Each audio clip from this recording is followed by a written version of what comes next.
Hey everybody. You ever have that experience of reading a book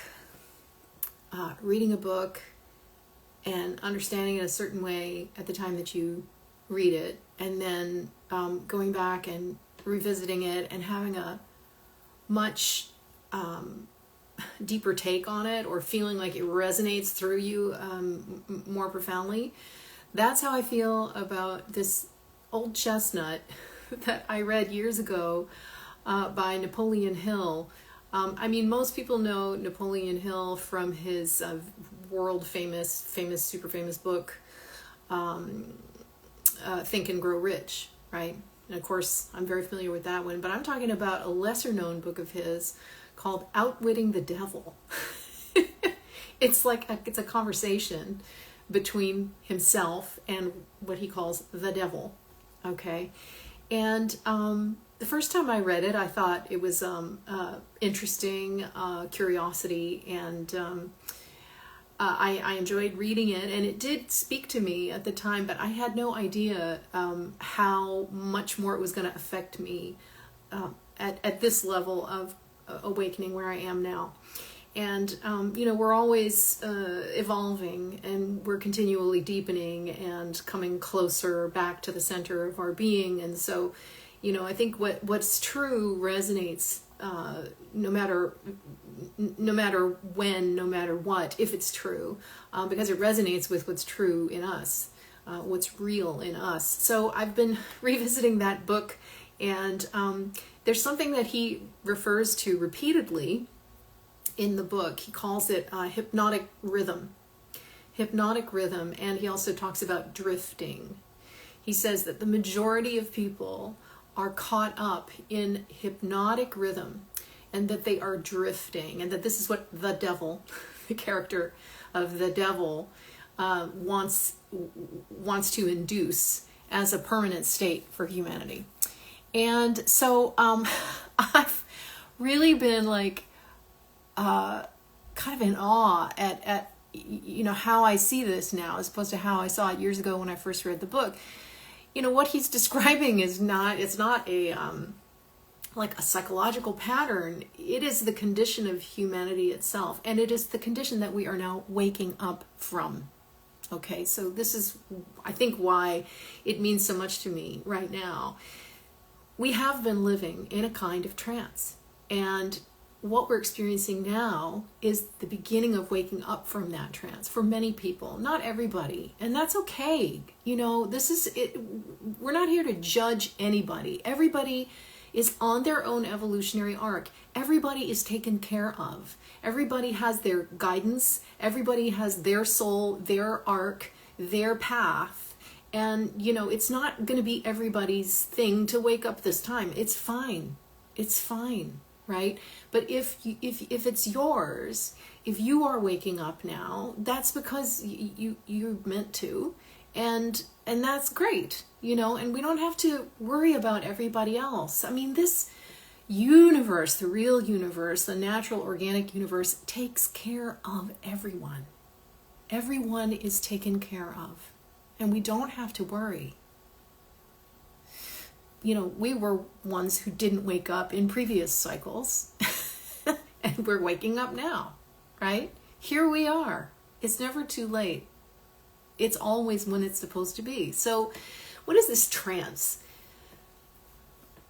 The way I see it is hypnotic rhythm, the way that Napoleon Hill describes it in his book, is a kind of consciousness entrainment that keeps us from looking within, and it keeps us distracted, and with our attention outward, and it keeps us looping within the mind matrix, which is this vast multidimensional consciousness control structure, not only on this planet.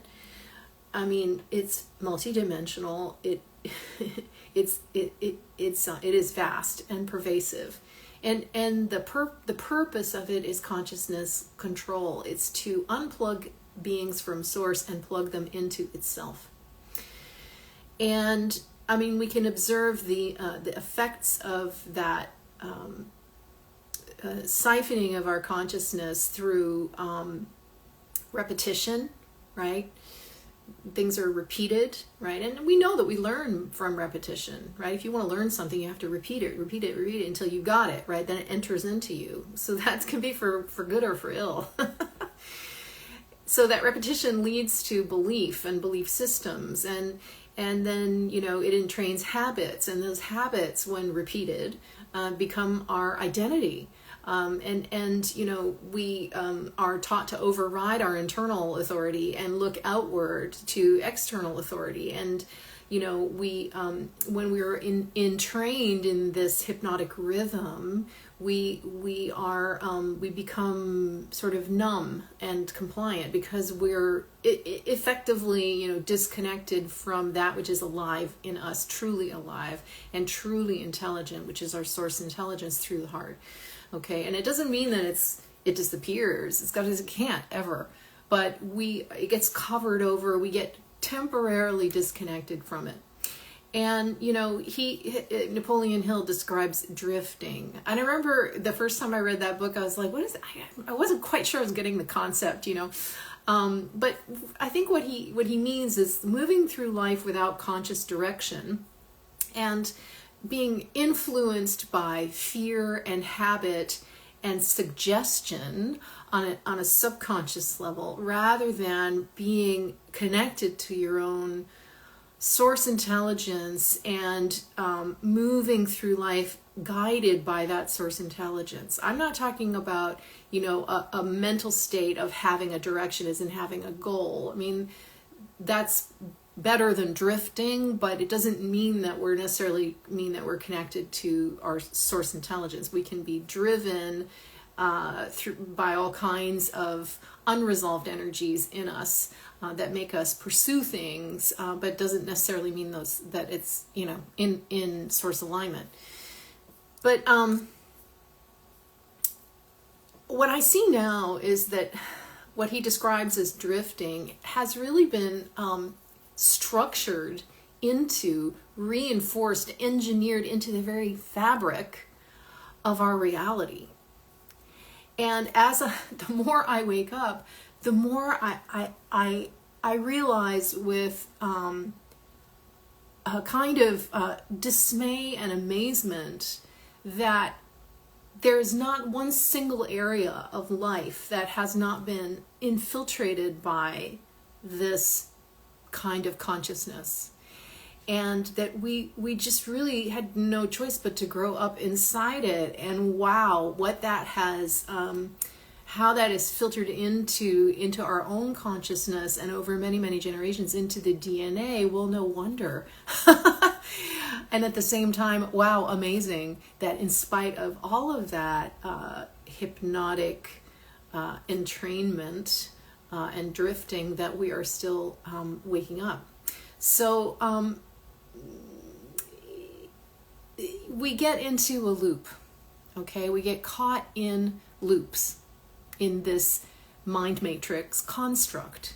And you know, it's tricky because everything here is a mimicry of something real, of something natural. And so sometimes we don't understand what the difference is. We don't know how to tell them apart. Looping is not the same as a natural cycle, okay?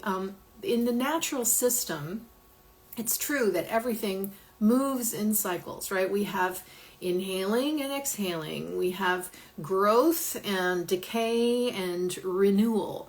You know, these cycles are evolutionary in that they are the movement of life itself through systems, I guess.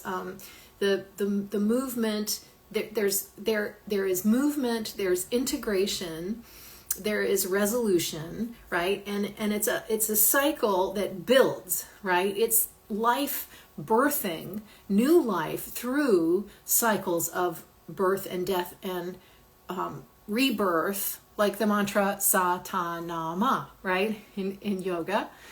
But is this a loop or is it a cycle, right? That's what we have to feel into. Am I caught in a loop that is repeating itself, or am I in a cycle that is an evolving spiral where I'm actually evolving? So a natural cycle is always returns you to yourself, right? But at a higher level of awareness. So we could call that an evolving spiral, right? Looping, by contrast, is it may feel like, it may look like a cycle, but it's actually not a cycle, because it is a repetition but without any integration, right? It's experience without resolution. It is emotion without alchemy, right? When emotions are meant to be alchemized, right? It moves through you, you allow it through you, and you integrate that experience, you alchemize it, you learn from it, right? When we're caught in a loop, we don't evolve. Why? We repeat, and we are actually stuck, right? And this is how we can understand energy blockages in the body too, right? Because energy has to move. That's what it does. So it can either move freely, right? Or it can get caught in a loop. It's still moving, but it's not evolving. It's not, nothing is happening there, right? That's a blockage. That's how we get stuck. And very often the work, like when I'm working with clients or something, a lot of what we do, especially at first, is like find those blockages, those energetic loops in the body where things are looping around because they haven't been alchemized, right? And then free that energy up. That's what we do, right?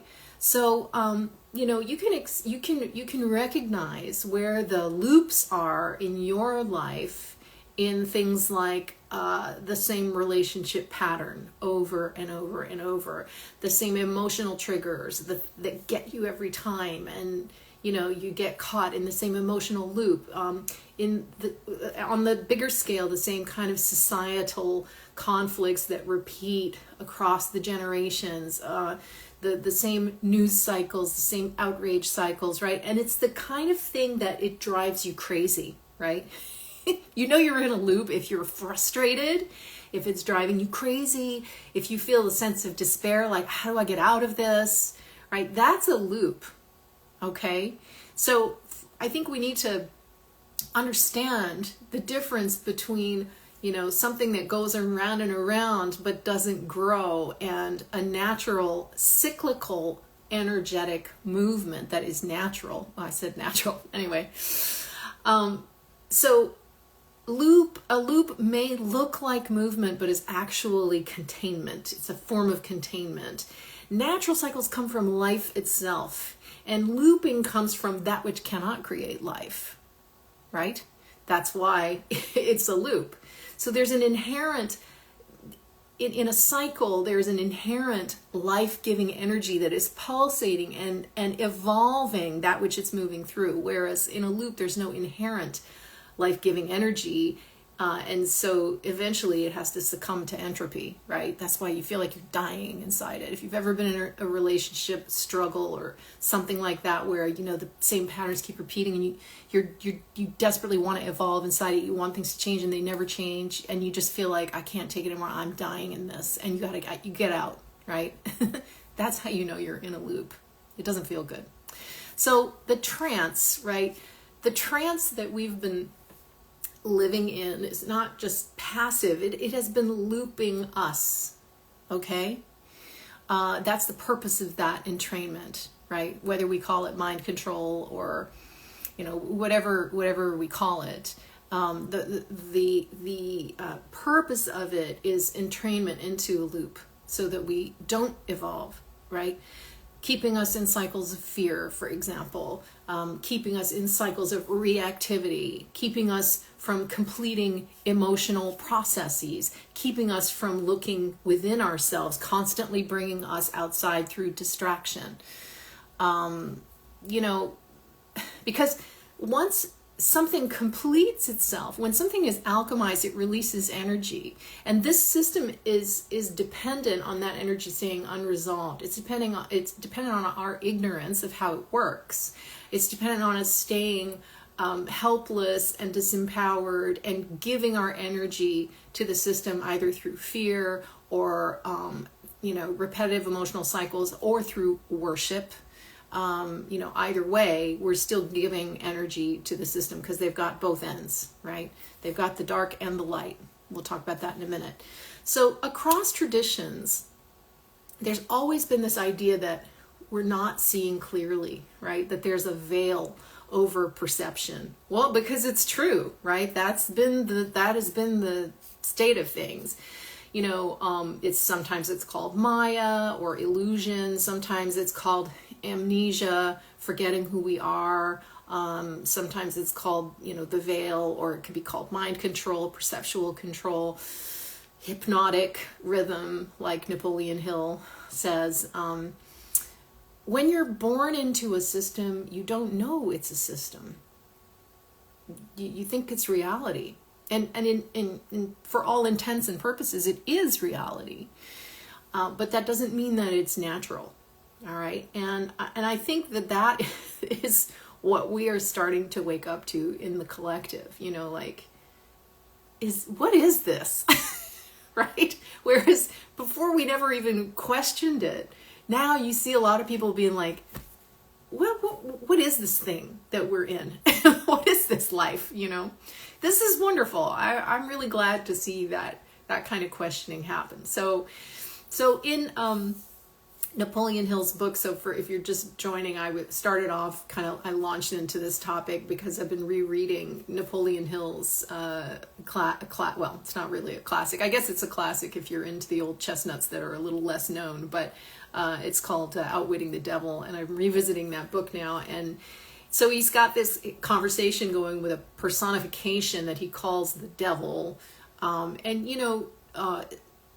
just to come to that word, or Satan, right? Satan just means the opposer, right? If we take religious overlays off it or whatever, from the word itself means the opposer. It's that which is opposed to.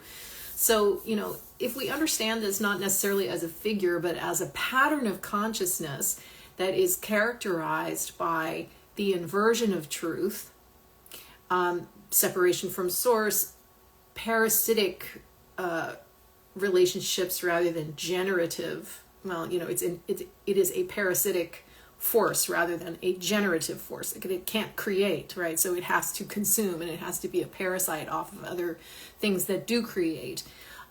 It's in control of things rather than in relationship with things. That is the consciousness that pervades this mind matrix that we were born into and grew up inside, and whose systems surround us everywhere.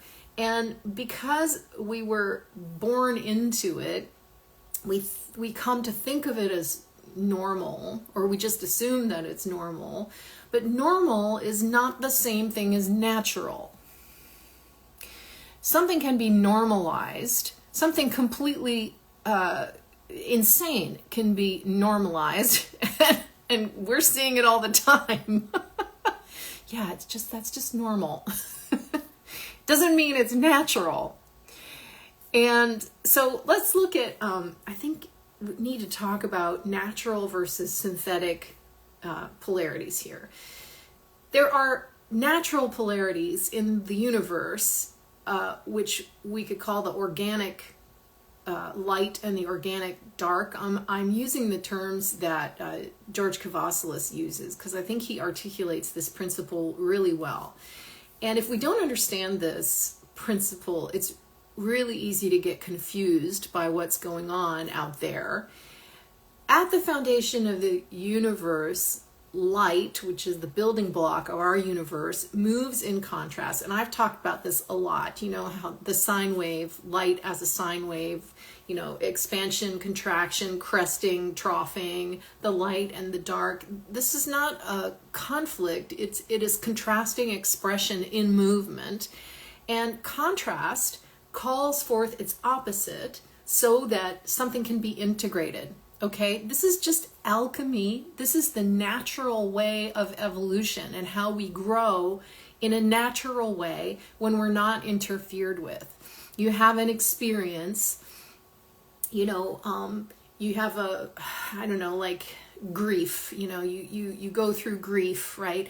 And if you allow yourself to metabolize, to alchemize that experience naturally, what you will emerge with is a more open heart, a more compassionate heart. It becomes more love in your life, right? And as you expand into more love, you're going to have in the next cycle of evolution, something come up to challenge that so that you can expand even more, right?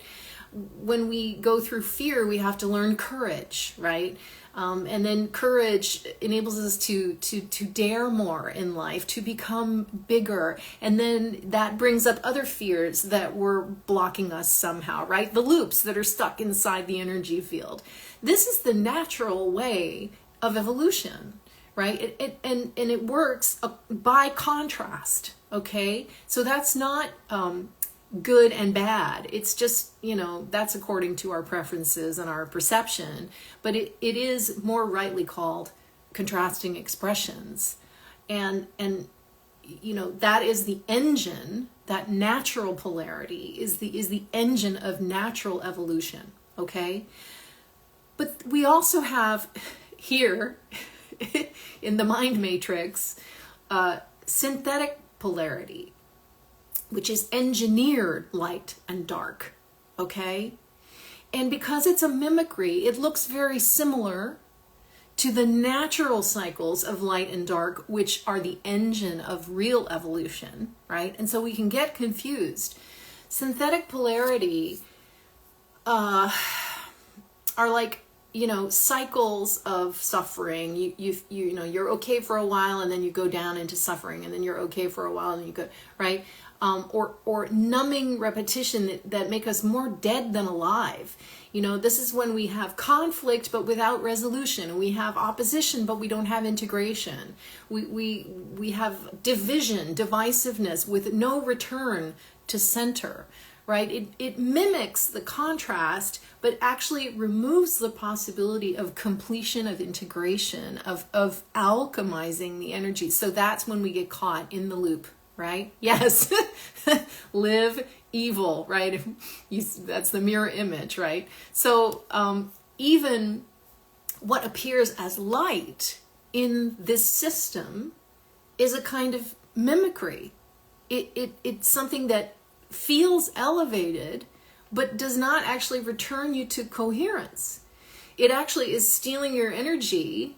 And the synthetic light is the false light that I have often spoken of. It's not the true natural light. So the synthetic polarity creates the loops that we get stuck in through hypnotic entrainment, hypnotic rhythm, right? Because nothing resolves, nothing integrates, nothing returns to center. We stay in the oscillation, but we never come back in line with coherence. Nothing can grow from it. Nothing can evolve from it. So that's the difference between a wave which returns and a loop which traps, right? And underneath all of this, I've been trying to describe this hypnotic rhythm and drifting from, that Napoleon Hill talks about in his book, and that this has been our state inside the mind matrix without our even realizing it, because we're born into it, we don't know any different, and everybody else is in it, and so we just automatically become like that, right? Until we have some kind of awakening. And something I'm really feeling deeply right about now, and that I'm trying to describe, is this kind of pain that many of us carry that doesn't seem to come from anything in this life, which I try to name because it can feel like longing, it can feel like homesickness, like, something's missing, but you can't name what it is. It's an ache or a sense of not belonging, or a feeling that just something isn't right, or like a feeling that you don't have access to your heart somehow, that you can't feel your heart. For a long time, I did not know what that was, but the more I've come out of the trance, the more I feel that this pain is connected to amnesia, this collective amnesia, not remembering who we are, where we come from, why we're here, not remembering or accessing our direct connection to source.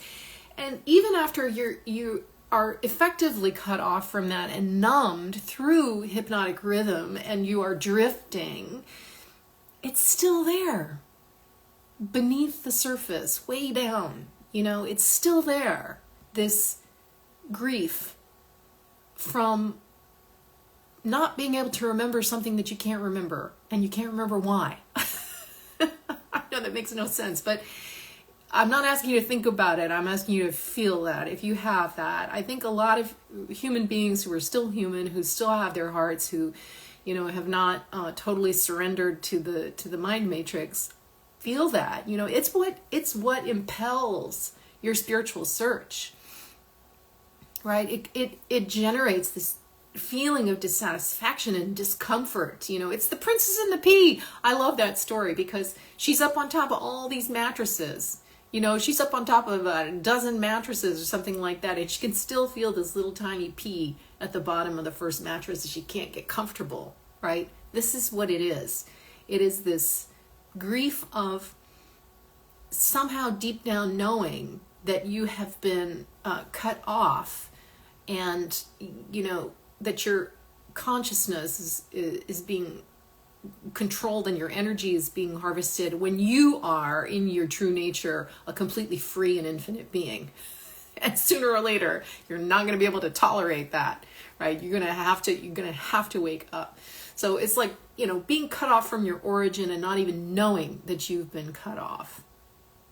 This is what we are waking up from. And what has happened, and it's been so tricky, instead of being in direct relationship with source, we've been plugged into a mental construct that has sought to replicate source and even created its own very convincing versions of the heavenly realms and universes that you can visit, in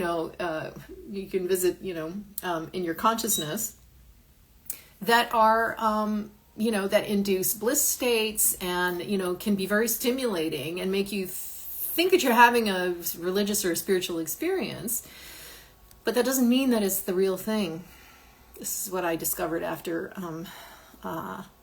repeated conscious work with plant medicine. Because I couldn't figure out what didn't feel right in my experiences. So,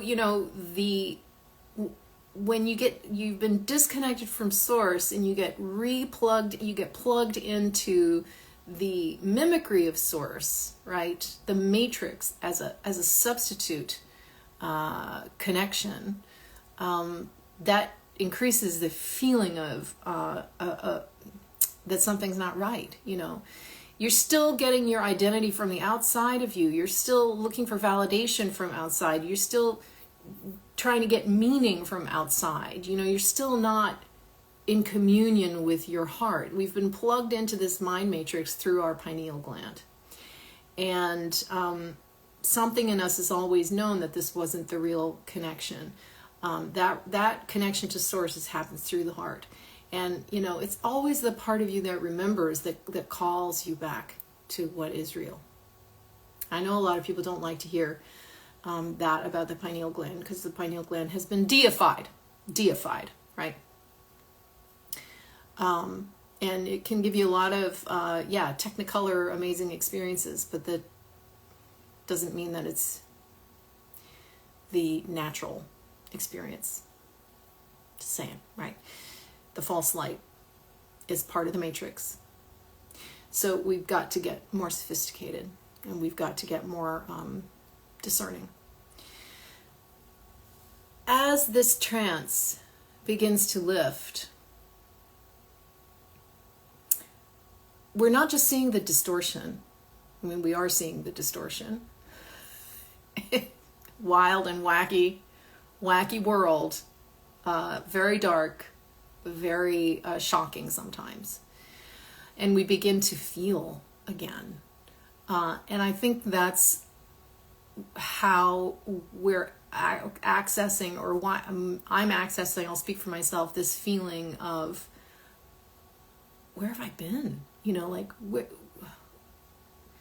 this feeling of amnesia, of waking up from amnesia. It's very strange. And so, when we begin to reconnect with our heart and go back to the heart as our primary source for information, thank you, Mark, we start to feel, right? And that includes joy and connection and presence and, sometimes feelings of exhilaration for no reason whatsoever. It's like, well, it's coming back, But we also have grief to deal with here, Because remembering includes feeling what we've lost. And at the same time realizing that we didn't really lose it. It was just covered over very effectively, right? Something is changing. I can feel it. Can you feel it? Something is going on. People are questioning the narratives. There's more emotional truth rising in people. There's more, intuition is returning. And I've heard some people who are already very psychic, saying that they're getting all kinds of remembering starting to happen. And people who appeared to be asleep also starting to shift. So, we're definitely seeing the systems, right, and seeing through a lot of the stuff that we used to not be able to see through, or it took us a lot longer,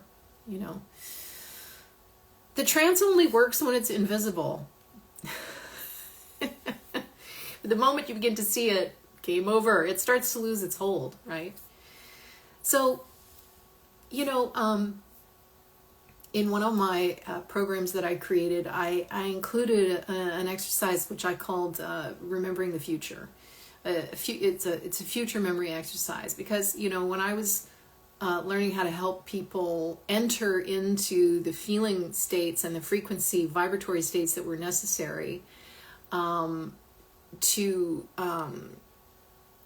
create a new reality, I realized, and just from my own experiences, working out stuff in my own life, I realized that I had to imagine a future state as if it were already happening now, right?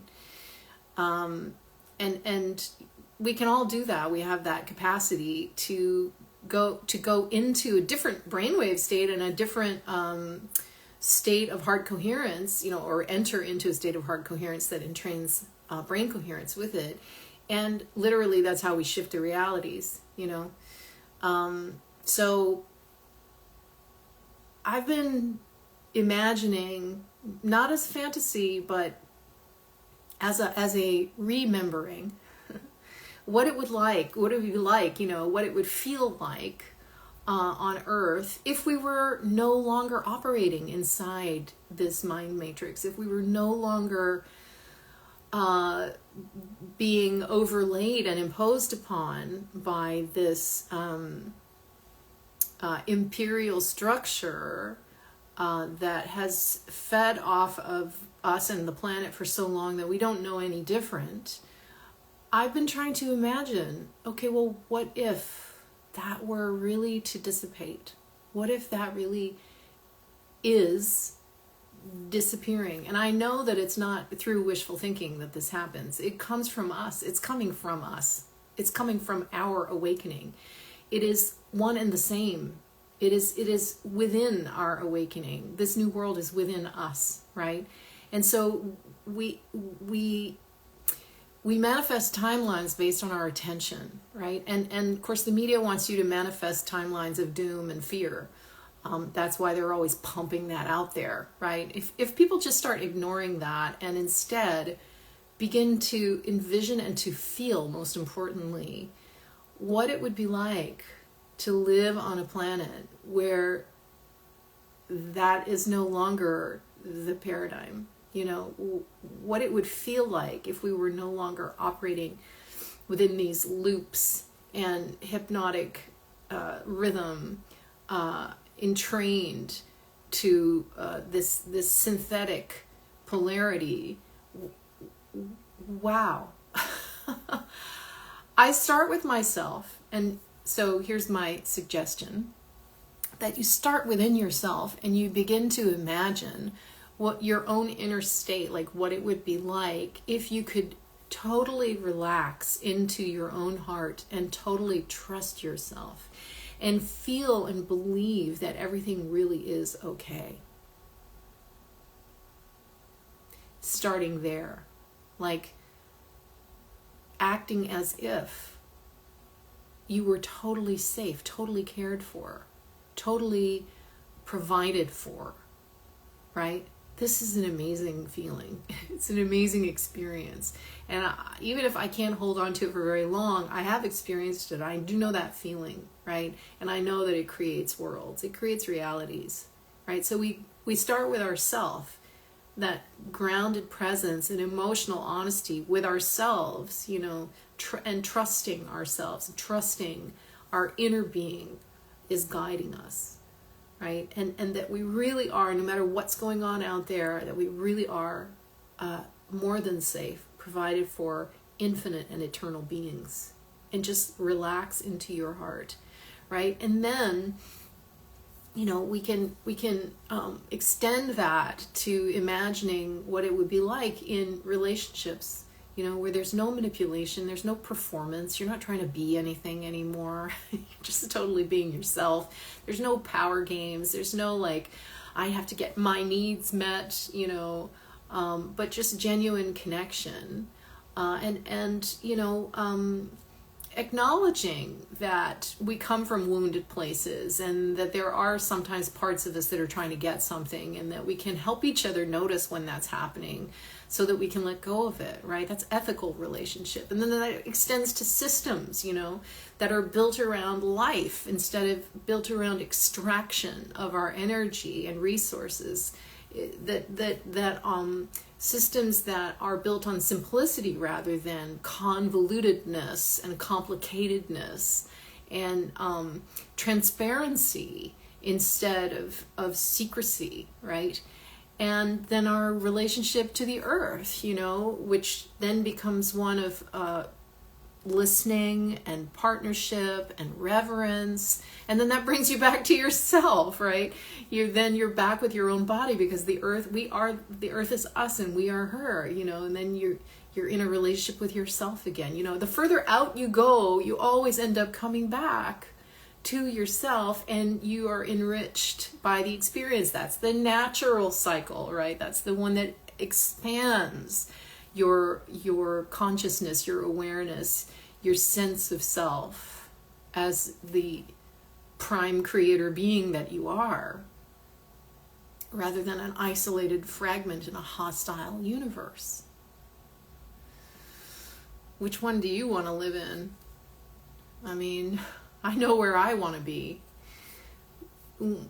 This awakening is all about returning to a natural way.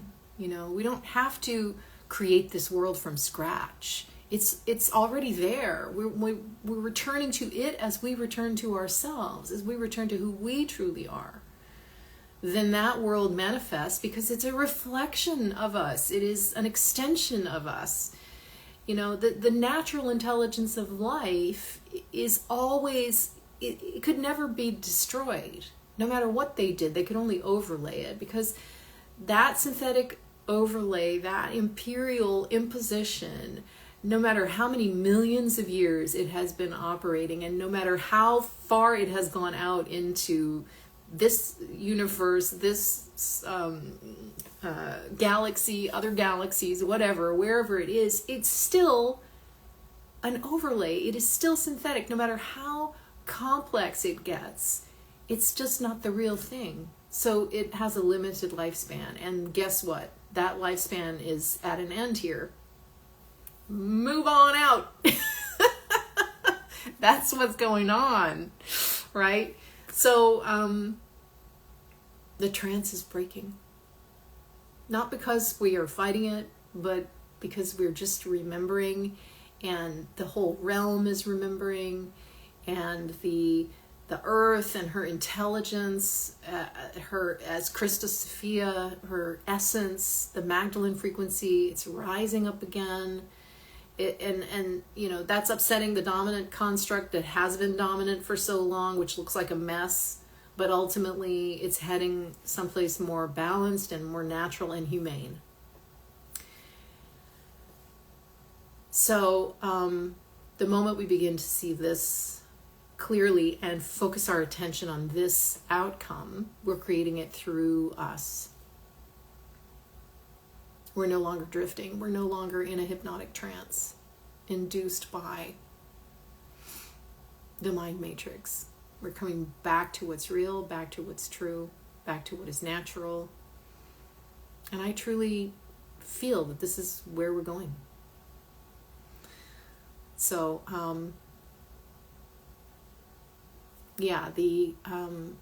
what I want to impart just in terms of practical steps is that experiment in feeling, into yourself and feeling into your heart and imagining what it would be like if you really actually felt safe. If your nervous system was not always dysregulated and in fight or flight because we were constantly being bombarded with crap all the time. And that reality may still be active out there, but it doesn't mean that you can't go within yourself and create, because you're a prime creator being, that state within yourself right now. We can do it. We have the capacity to create a little bubble of heaven all around ourselves. That is how we're going to bring in this new world that's being born through us. And this is what we're being asked to do. It's chicken or egg. It's chicken or egg, right? It's we could say, oh, we're doing it, we're bringing in the new world, or we'd say, well, the earth is doing it, the universe is doing it, the realm is doing it, we're all doing it because we're one with all of this, right? So I guess what I'm saying is, let's allow that to happen. Let's allow ourselves to think of a new earth, which isn't really new, maybe new in some ways, but it's really the natural state of life. Because it is being birthed now, and it's being born through us. May I ask you, will you do any live stream meditation yoga outdoor event?